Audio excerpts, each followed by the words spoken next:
Məktəbli dostlar və məni izləyən valideynlər, bugün 7-ci sinif Azərbaycan dili dərsliyinin izahına başlayacağım. Deməli, başlayırıq birinci mövzudan.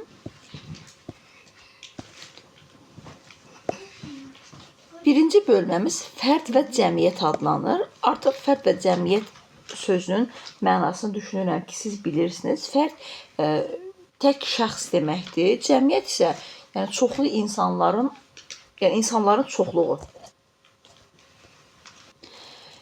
Biz burada birinci bölmədə şəkillər görürük. Deməli, biz fərd və cəmiyyət bölməsində həmin bu şəkillərə aid mətnlərlə tanış olacağıq. Mətnin adı hərənin öz imzası var. Bu adi bir supermarket idi. Nə böyük, nə də kiçik. Müştəriləri o qədər də çox deyildi. Buraya gələnlər əsasən ətraf binaların sakinləri idi. 3 ay əvvəl həmin küçədən 2 tin yuxarıda daha iri supermarket açıldıqdan sonra burada alış-veriş xeyli zəifləmişdi. İş o həddə çatmışdı ki, satıcılar günün çox hissəsinin bir-biri ilə söhbət eləməklə keçirirdilər. Şayə gəzirdi ki, yaxınlarda supermarket bağlanacaq, yəni tezliklə supermarket bağlanacaq.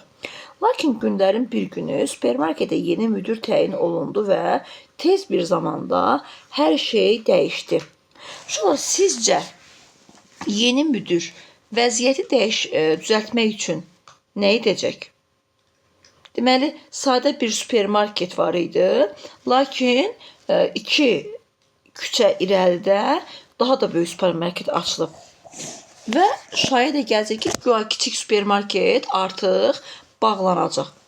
Və bu ərəfədə, bu günlərdə də, həmin zamanlarda balaca supermarketə yeni bir müdür təyin olunur. Sizcə bu müdür hansı dəyişiklikləri eləyəcək ki, supermarket bağlanmasın, inkişaf eləsin? Həsən bəy müdür təyin olunan günün səhəri supermarketdə divara lövhə vuruldu. Müştərilərə hörmət və qayğı ilə yanaşın.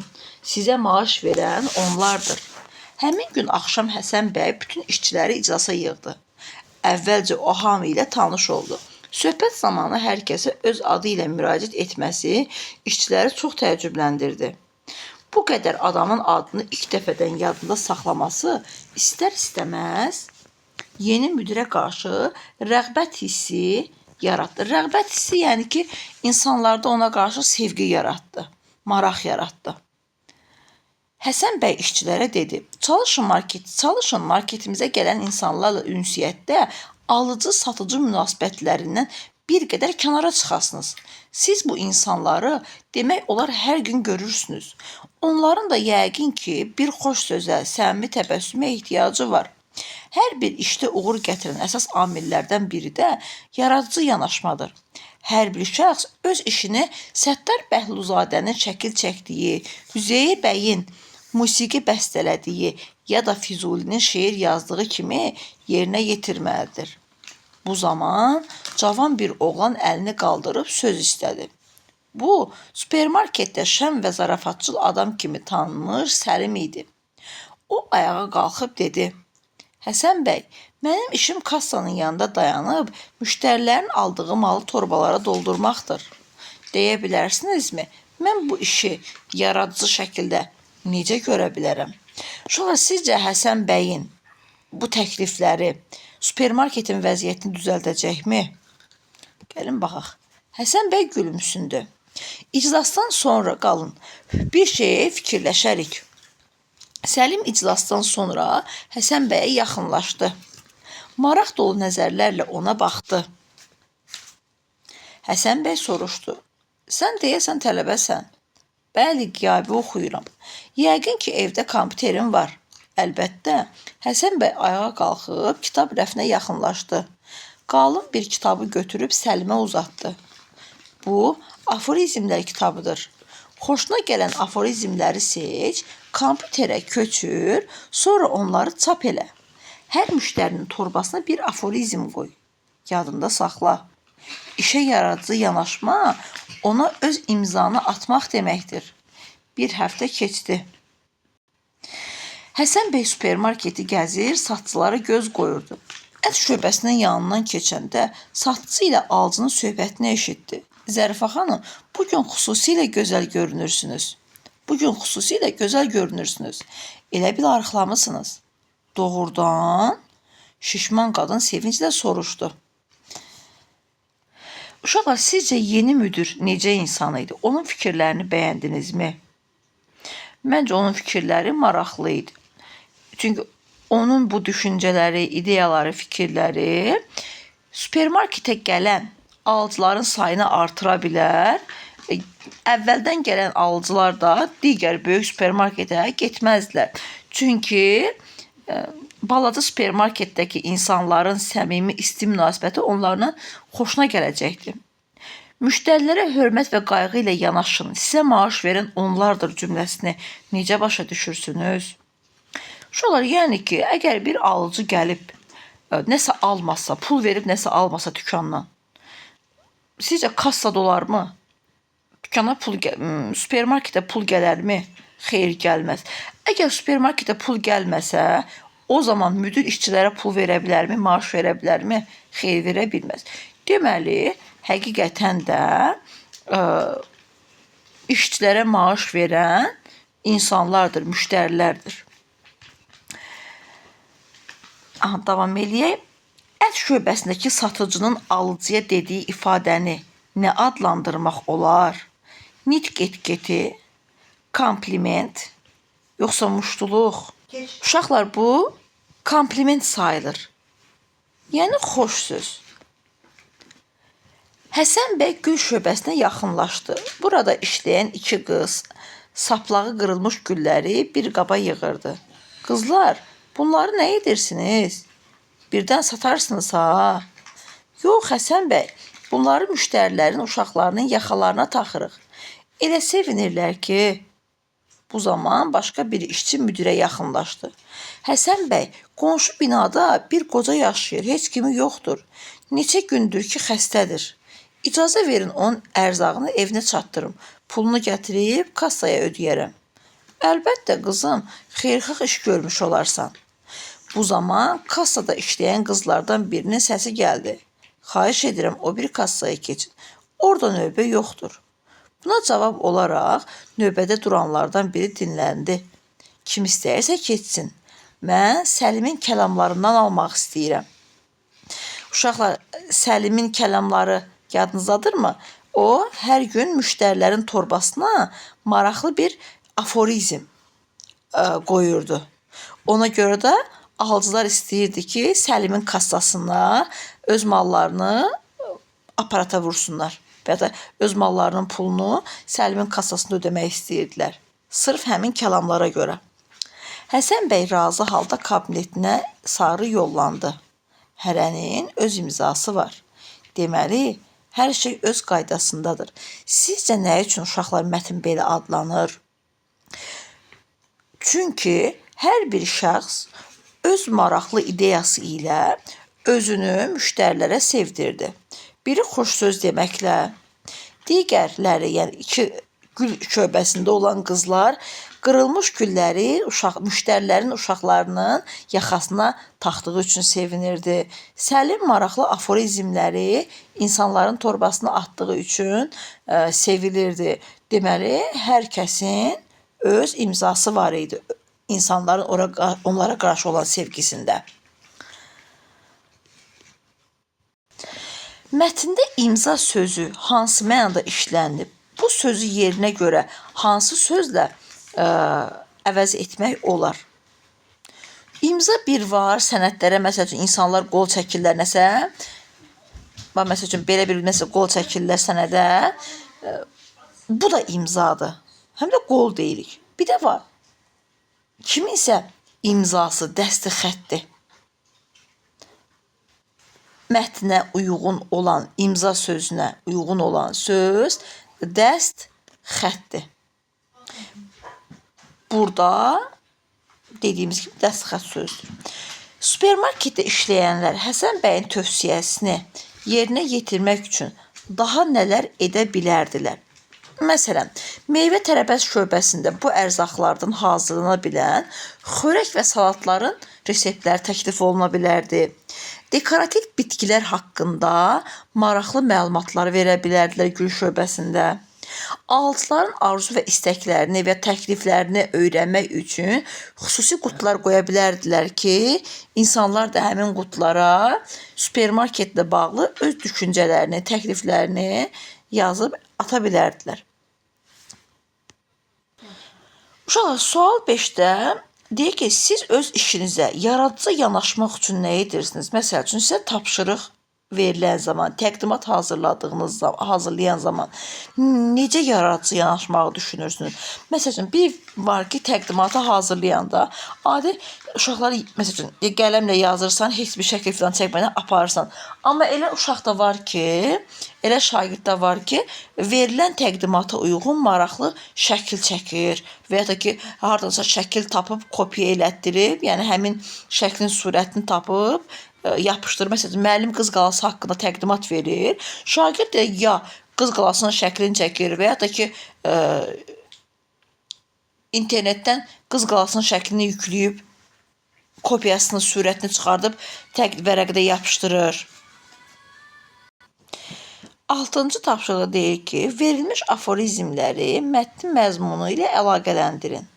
Ən çox bəyəndiyiniz aforizmi başlıq kimi seçərək kiçik esse yazın. Məsələn, deyir ki, kiçik işlərdə də böyük olmaq lazımdır. Bunu mətnlə necə əlaqələndirə bilərsiniz? Məsəl üçün, deyə bilərsiniz ki, supermarket böyük olmasa da işçilərin öz işlərinə sevgi və məsuliyyətlə yanaşması daha çox müştərilərin gəlməsinə səbəb oldu. Yoxdan vara çevrilən hər bir şey yaradıcılıqdır. Məsələn, bunu da mətnlə əlaqələndirsək deyə bilərik ki, supermarketdə maraqlı, yaradıcı, diqqət cəlb edən heç bir hadisə, heç bir hal olmadığı üçün insanlar yeni supermarketə üz tuta bilərdilər. Və burada da artıq supermarket zəifləmək üzrə idi ki, bir anda yeni maraqlı ideyaların ortaya çıxması daha çox müştərilərin balaca supermarketə gəlməsinə səbəb oldu. Hər bir insan öz uğurunun memarıdır. Bu nə deməkdir? Biz mətndə gördük ki, məsələn, supermarketdə hər bölmədə və ya hər şöbədə işçilər insanların rəğbətini, sevgisini qazanmışdı. Məsələn, Səlimin uğuru nə idi? İnsanların onu sevməsinə səbəb nə oldu? O, hər gün müştərilərin torbasına maraqlı bir aforizm atırdı. Və bu da insanlarda Səlimə qarşı sevgi yaratmışdı. Deməli, hər bir insan öz uğurunun memarıdır ki, Səlim bu uğuru özü yaratmışdı. Və yaxud da ki, qızlar müştərilərin, uşaqlarının yaxasına qırılmış gülləri yapışdırırdılar. Bu da onların uğurunun göstəricisidir. Yəni, onlar da öz uğurlarının memarı oldular. Və siz bunları, yəni mənim dediklərim uşaqlar, bir balaca genişləndirərək, öz həyatda başınıza gələn işlərdən nümunə gətirərək, genişləndirib kiçik bir esse yaza bilərsiniz. Mətndə altından xətt çəkilmiş qonşu və qoca sözlərinin hansı suala cavab verdiyini və hansı nitq hissəsinə aid olduğunu müəyyənləşdirin. Baxın uşaqlar, burada deyək ki, Həsən bəy qonşu binada bir qoca yaşayır. Uşaqlar, fikir verirsinizsə, qonşu isimdir. Və burada kim qonşu? İsimdir. Burada qonşu sözü sifətləşib. Hansı binada? Qonşu binada. Qoca isə əlamətdir, yəni sifətdir. Keyfiyyət bildirir də.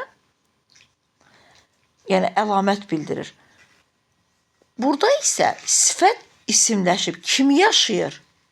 Qoca yaşayır. Deməli, biz burada ismin sifətləşməsini, sifətin isə isimləşməsini şahidi oluruq. Mətndə defislə yazılmış mürəkkəb sözləri seçin və onların hansı nitq hissələrinə aid olduğunu müəyyənləşdirin. Gəlin baxaq, mətndə defislə yazılmış mürəkkəb sözləri seçəcəyik və onların hansı nitq hissəsinə aid olduğunu təyin etməyə çalışacağıq. Defislə yazılanlar. Uşaqlar, mən baxacağam. Ola bilər mənim gözümdən qaçsın, ümid edirəm ki, qaçmaz. Burada ilk alış-veriş sözünü görürüm. Alış-veriş. Əks mənalı sözlərdən yaranan mürəkkəb sözdür. Almaq, vermək. Və alış-veriş mürəkkəb isimdir. Deməli, deyir ki, burada görək söz var. Ümid edirəm gözümdən heç bir söz qaçmaz. İstər, istəməz. Deməli, istər-istəməz burada feili bağlamadır. Ərməz, yəni istər, feili bağlama şəkilçisidir və mürəkkəb feil deyə bilərik. Alıcı, satıcı mürəkkəb isimdir. Daha sonra digər hissəyə baxaq. Görürəm ki, yoxdur artıq defisdə yazılan.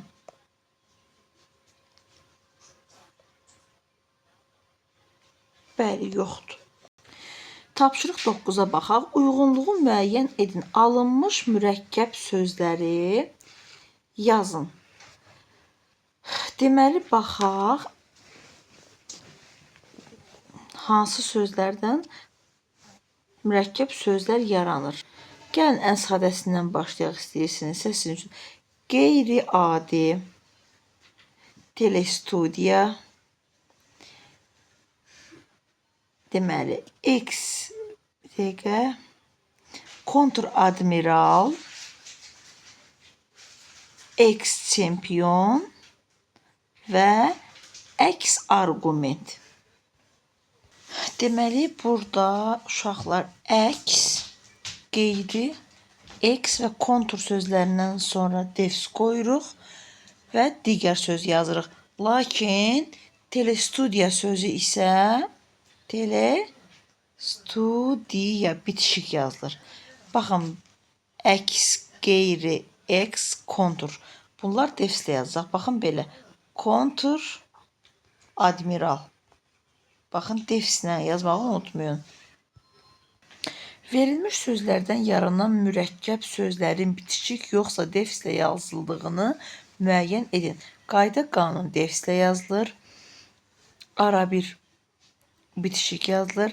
5 illik bitişik yazılır.